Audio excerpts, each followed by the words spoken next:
Olá pessoal, eu sou Rafael Adalto da Costa, mediador extrajudicial independente e judicial atuante no Sejusc de Blumenau, em Santa Catarina, focada nas áreas de família, civil, condominial e empresarial. Sejam todos bem-vindos ao Conversa com o Mediador. A ideia desse vídeo e dos demais do canal Mais Mediação é divulgar, esclarecer, estimular e orientar ao público em geral dos benefícios da mediação de conflitos, realizada pelos caminhos do diálogo, da harmonia, do consenso, da economia e da celeridade. Okay?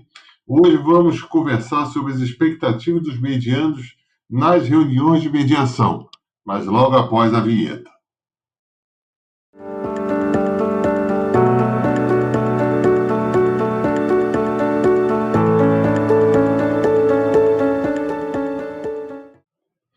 Pessoal, antes da gente falar das expectativas do meio dos medianos, vamos saber quem são eles. São pessoas que estão vivendo ou desejam evitar um conflito e que buscam auxílio e orientações de um terceiro imparcial, o mediador. Esse auxílio pode ser obtido através de reuniões e sessões privadas da mediação extrajudicial ou como parte do processo jurídico já iniciado nos cumprimentos das decisões judiciais através das mediações judiciais que são feitas nos Sejuscs, nos Centros Judiciários de Solução de Conflitos e Cidadania. Um deles eu tenho a honra de participar aqui em Blumenau. Ambas as modalidades de mediação, a extrajudicial e a judicial, são regulamentadas pelas mesmas leis e regulamentos e têm o mesmo valor legal. Então, dito isso, a gente começa a pensar um pouquinho mais, né? E a gente vai seguindo a vida com alguma tranquilidade, como a gente sempre deseja, né? E tudo parece estar sob controle, até que em determinado momento, do nada, aparece um conflito.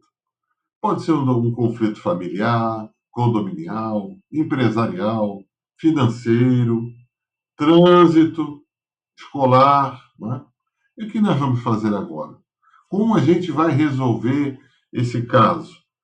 As reações sempre são as mais diversas, tendo como regra geral um aborrecimento e a sensação de que o problema é muito grande, muito maior do que a gente imagina. E é verdade que muitas vezes pode ser mesmo. Mas considerando a hipótese de que sempre poderá haver uma solução para o conflito, aparece, primeiramente, a oportunidade de se conversar com a outra pessoa, ou com a outra parte, como se chama no meio legal, né? Em tom amigável e construtivo, desenvolvendo a possibilidade de entendimento e solução.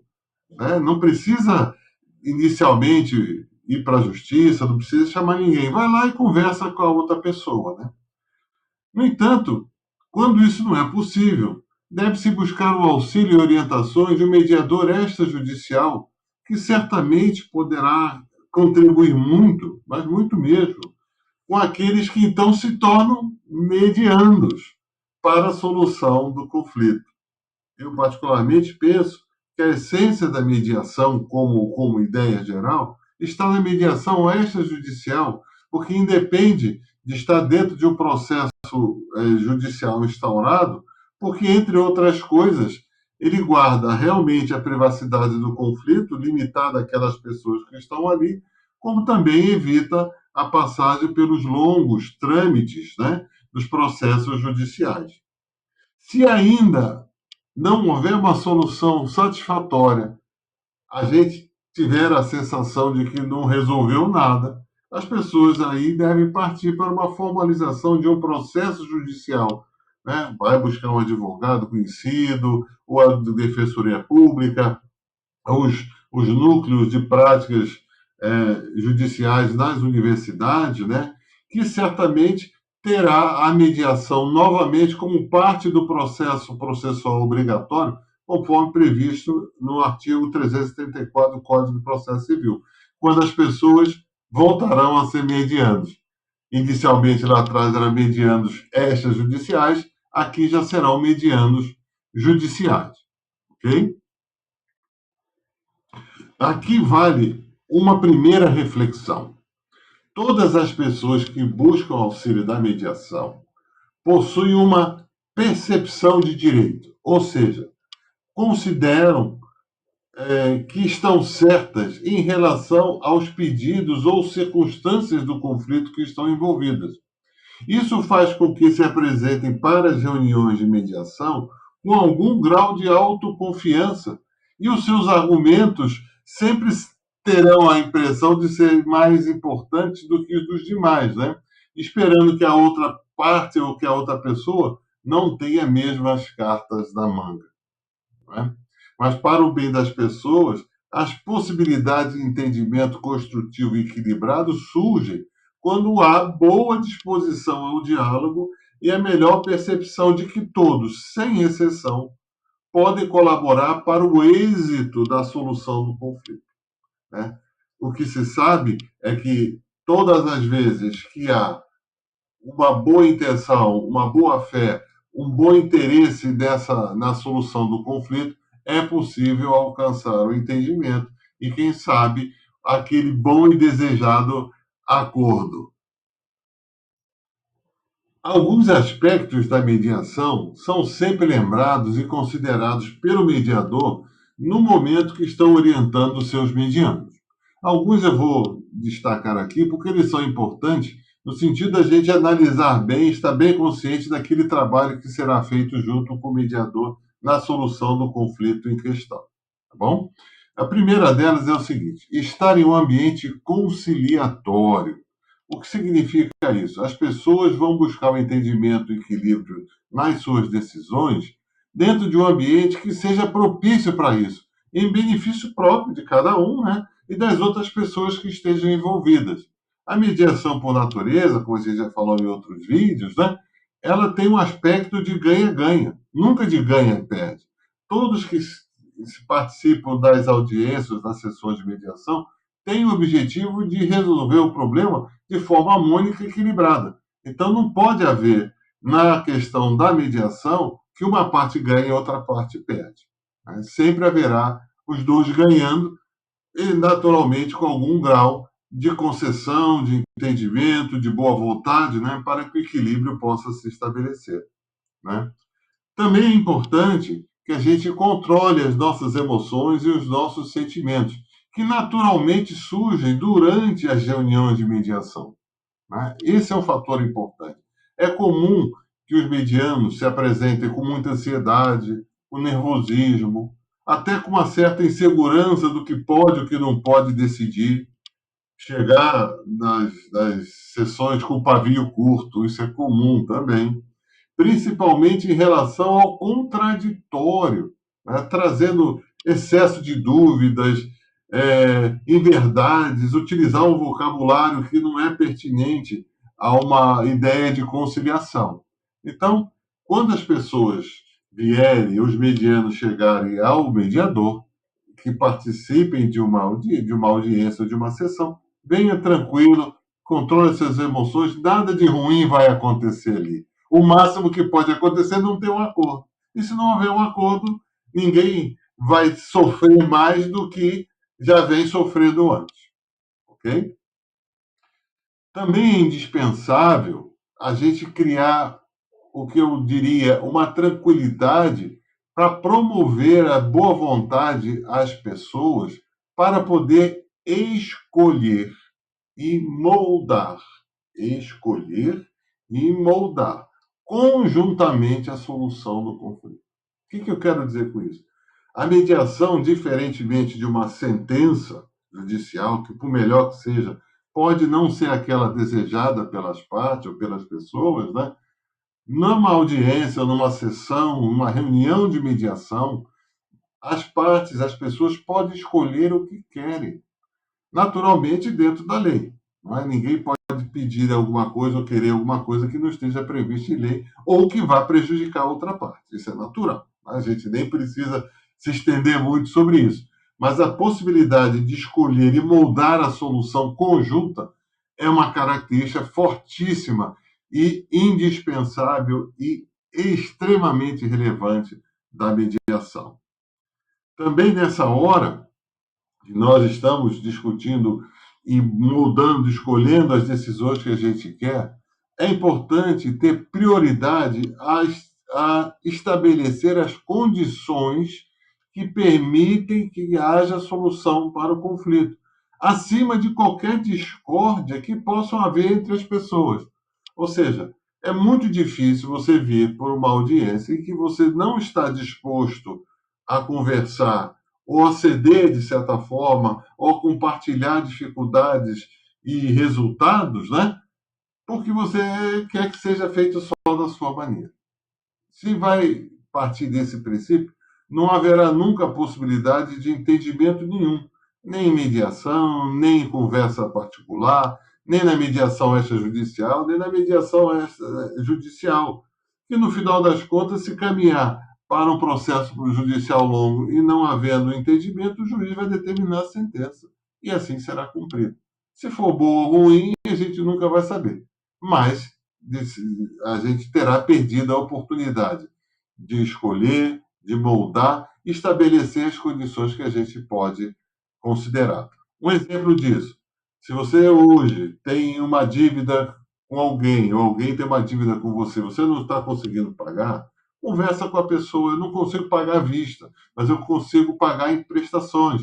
Pode ser em 10 vezes, 12 vezes, é uma hipótese. Eu não tenho um bem que eu possa é, te dar como garantia, mas eu tenho um automóvel aqui que pode servir como um lastro para a nossa conversa. Nós temos um condomínio, por exemplo, temos uma condição no condomínio, um litígio, um conflito no condomínio. Se a gente, como vizinho, não conseguir estabelecer o mínimo de respeito e convivência, dificilmente aquele conflito será resolvido. E vai ficar rolando, rolando, rolando, rolando até a hora que a gente vai decidir resolver isso, talvez na justiça, e em alguns casos até nas vias de fato. Não é? Então, aqui está a maior das expectativas dos medianos. Como podemos fazer acontecer o entendimento e o acordo? Aqui que a gente vai começar a pensar. Olha só, na prática, sendo muito transparente, muito honesto, como deve ser a mediação, não existe uma receita geral para lidar com o conflito. Porque cada caso é um caso único em si mesmo. São as pessoas e as circunstâncias que tornam a existência daquele caso, daquele conflito. Então, não é porque aconteceu com o seu vizinho que a solução vai ser igual à sua. Não é? Com um parente, com um conhecido. Claro, naturalmente existem princípios, existem ferramentas, existem técnicas, existem condições que são estabelecidas. Mas, a partir daí, cada caso tem que ser analisado como se fosse único.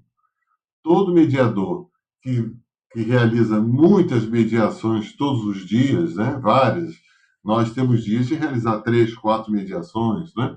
Então, cada caso é um caso. A gente deve aproveitar a experiência de um anterior para entender melhor a próxima, para que a próxima mediação seja sempre melhor do que a anterior. Mas não se deve imaginar que existe uma receita geral. Em outras palavras, eu vou chegar lá, o mediador, no toque de varinha de condão, vai resolver o nosso conflito. Tá? As propostas devem ser trazidas por todas as pessoas que estão ali envolvidas. E cabe ao mediador, né, transformar aquelas propostas de forma clara, às vezes buscando esclarecer a uma parte a outra que não está entendendo bem qual é a ideia da outra parte, né? Beneficiando todos que estão ali, inclusive aqueles que não estão, porque são beneficiários indiretos de um possível acordo. Exemplo, se você está fazendo um acordo de pensão alimentícia, o beneficiário não são os genitores, são os filhos. Se você está fazendo um acordo, um entendimento dentro de um condomínio, não são só as duas partes em conflito, também é um benefício como dos demais moradores, como uma micro-sociedade.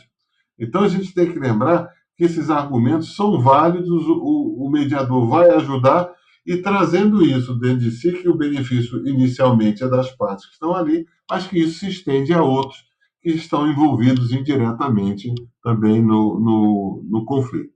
Tá bom? Todos os argumentos são válidos e merecedores de atenção e reflexão.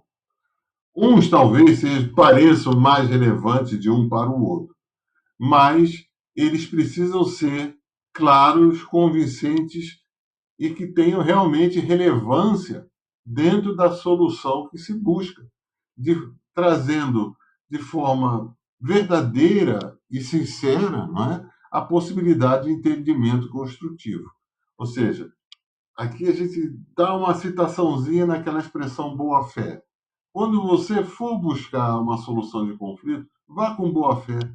Vá dizendo, eu quero solucionar esse conflito. Se eu tiver que ceder um pouco, se eu tiver que também ser um pouco mais firme na minha posição, eu vou ser. Mas sempre com boa fé, sempre com boa vontade em relação àquele conflito. Tá bom? Deve-se evitar, quem sabe até descartar, as restrições ao diálogo. Ou seja, ninguém pode impedir que o outro traga as suas ideias ou faça as suas colocações e traga as suas percepções. A gente não pode limitar de forma nenhuma as questões que vão dar origem ou iniciar um processo de entendimento baseado na vontade individual de cada um e na expectativa de um direito presumido.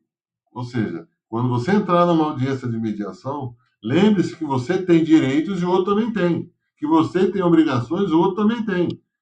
A tua vontade individual é importante, mas a do outro também. Então, esse é o grande mérito da mediação, é conciliar tudo isso. E isso é possível e é feito diariamente. Quantas centenas de milhares de acordos são feitos todos os dias no Brasil e no mundo, não é?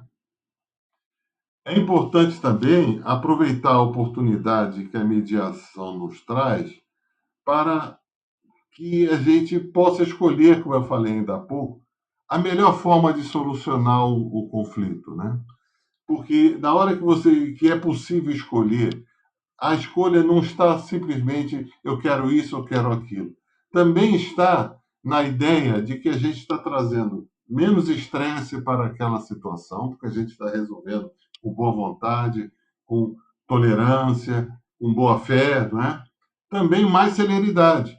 Quanto mais boa vontade, quanto mais interesse a gente tiver em resolver aquele conflito com boa disposição ao diálogo, mais rápido ele será resolvido. Quando a gente começa a empurrar demais o problema, achando que vai, conversa amanhã, depois de amanhã, quem sabe eu abro um processo, etc., as pessoas estão perdendo o sentido da celeridade e vão ter que seguir os caminhos que esse processo pode levar, né? Ao invés de a gente buscar fortalecer as desavenças, né, a gente deve buscar o entendimento, né? Ou seja, a gente deve somar os esforços colaborativos, né, diminuir essas desavenças que a gente está falando, multiplicar os resultados e dividi-los depois. Ou seja, quando a gente multiplica as possibilidades de solução do problema, todos nós somos beneficiados, né? Todas as partes são beneficiadas. E também existe aquela clássica situação que a gente fala. Se o conflito avançar para uma questão judicial, que é comum acontecer, hoje no Brasil, segundo os relatórios do CNJ, existem mais ou menos 80 a 90 milhões de processos em trâmite, mais 15 a 20 milhões que entram todos os anos. Então, imagina a quantidade de processos que estão por todos os tribunais de justiça dos estados do Brasil, né? Qual é a possibilidade que a gente tem de que seja resolvido rápido? É humanamente impossível. Por isso que a mediação, em especial a extrajudicial, é muito importante, porque ela vai resolver o teu problema no teu tempo, no teu momento, da mesma forma que se resolve dentro de um processo judicial.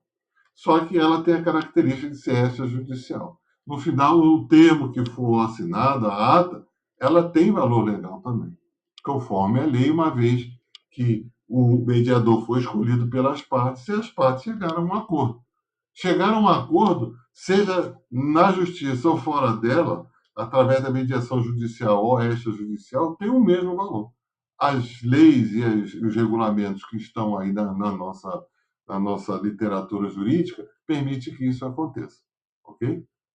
Então é importante sempre refletir não unicamente na vontade individual, mas na solução que a gente pode construir conjuntamente, tá certo? E antes de terminar esse vídeo, eu não poderia deixar de deixar aqui uma reflexão, ou quem sabe até uma provocação, não é? Vale a pena buscar a autossuperação e desenvolver boas expectativas na hora de solucionar um conflito. Busque paciência e empatia com a outra parte. Empatia, a gente sempre chama que é aquela capacidade da gente se colocar no lugar do outro sem necessariamente ser o outro. A gente precisa entender do que o outro também está passando ou que, na percepção dele, o que teria gerado o conflito. Assim como a gente olha daqui para lá, de lá olha para cá, certo? Sabemos que isso não é uma tarefa fácil, mas no final, o bom entendimento e o acordo que pode ser gerado a partir dessa autossuperação e desenvolvimento das boas expectativas do conflito, da solução do conflito, o acordo pode trazer muita tranquilidade, muita paz de espírito, que será, digamos assim, obtida a partir do cumprimento dele. Então, se num determinado momento a gente tem aquela grande satisfação que solucionou o conflito, a felicidade virá do cumprimento dele. Primeiro a gente tem a satisfação, depois já tem a felicidade do cumprimento dele, né? E olha só, e essa felicidade, essa tranquilidade, ela é construída com equilíbrio, com harmonia, com consenso. Ou seja, quando nós chegamos no entendimento e todos nós podemos participar, escolher e moldar a solução do nosso conflito, mesmo que não seja exatamente aquilo que a gente queria, mas certamente será melhor do que manter o conflito ad eterno, né? E ele ampliando a tal ponto que pode se chegar a situações muito mais desagradáveis do que um conflito que pode ser resolvido de maneira construtiva. Tá bom, pessoal? Obrigado pela participação de estar hoje aqui comigo, né? Se ainda não é inscrito no canal, se inscreve no nosso canal Mais Mediação, deixe o seu like, comente, né? Diga da cidade de onde está vindo, compartilhe esse vídeo, né, com alguém que você conheça e que esteja necessitando desse tipo de conteúdo, né? O tema desse vídeo está no meu e-book Mediação de Conflitos Visão Geral, e as informações para quem tiver interesse em conhecer estão aqui embaixo na descrição desse vídeo, tá bom? Por último, eu digo, a solução para o seu conflito é possível e pode estar mais próxima do que imagina. Muito obrigado e até o próximo vídeo.